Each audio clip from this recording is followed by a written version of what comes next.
एक बूढ़े आदमी ने अपने पड़ोसी पर यह इल्ज़ाम लगा दिया कि वो चोर है।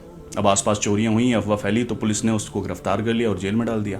कुछ दिन तक केस चला, फिर उस शख्स को रिलीज कर दिया गया क्योंकि वो बेगुनाह था, बेकसूर था। लेकिन जैसे वो घर आया तो आसपास के लोग, जो समाज के लोग थे, उसको ताना देने लगे और उसी नज़रों से देखने लगे कि वो चोर है। जब वो परेशान हुआ तब उसने उस बूढ़े आदमी पे केस कर दिया कि इन्होंने मुझ पर झूठा इल्ज़ाम लगाया। अब जैसे ही वो बूढ़ा आदमी कोर्ट में पेश हुआ तब जज साहब ने उससे पूछा, क्यों आपने इस पर झूठा इल्ज़ाम क्यों लगाया था? तब उसने बोला कि जज साहब वो तो सिर्फ एक मजाक था।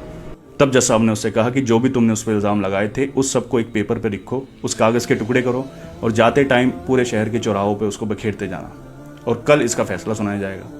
उसने वैसा ही किया और जब वो अगले दिन उसका फैसला सुनाना था तब जज साहब ने उससे पहले पूछा कि जो तुमने कल कागज़ के टुकड़े करके पूरे शहर में बिखेरे थे उन सबको इकट्ठा करके लाओ। तब उस बूढ़े आदमी ने कहा कि जज साहब ये कैसे पॉसिबल है, वो सारे टुकड़े तो पूरे शहर में उनकी हवाओं ने पता नहीं कहाँ कहाँ पहुँचा दिए होंगे। तब जज साहब ने उससे कहा, वही बात है, जब आप किसी शरीफ आदमी पर कोई इल्ज़ाम लगाते हो तो वो हवाओं में फैल जाता है और फिर इतना फैल जाता है कि वो इकट्ठा करना मुश्किल हो जाता है। किसी के भी कैरेक्टर पर, किसी की भी इज्जत पर सोच समझ कर हमें इल्ज़ाम लगाने चाहिए। हमें किसी की गलत बात पता भी है तो उसको छुपा लो, जैसे खुदा हमारी राज छुपाता है।